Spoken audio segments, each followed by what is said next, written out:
Welcome to another SMC's how-to video. In this tutorial we'll be showing the simple process of JSY3000 and 5000 pilot valve replacement.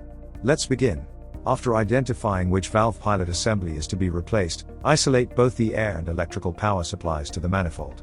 Here we've identified the A-side pilot solenoid valve at position 3 should be replaced. The two pilot valves are mounted on the end of each solenoid valve, so we remove this from the manifold base.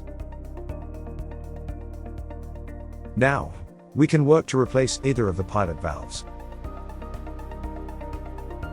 Remove the retention screw and lift away the pilot cover. Place them both securely to one side for use again later.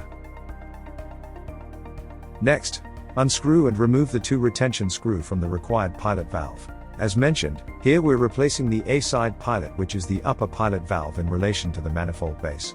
The B-side pilot valve is below. Take note of the different mounting screw lengths and their locations. Each new replacement pilot valve is supplied with the required mounting screws and a gasket. Remove the original pilot valve and gasket from the main body. Fit the new pilot valve gasket, taking care it's located properly with the sockets.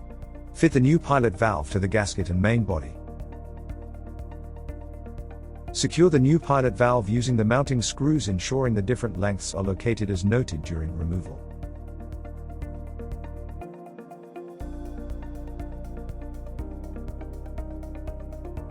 Refit the original pilot cover using the retention screw removed earlier.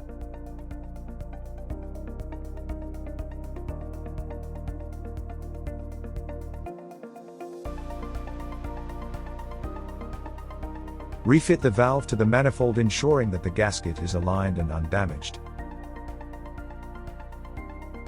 Tighten the valve to the manifold base.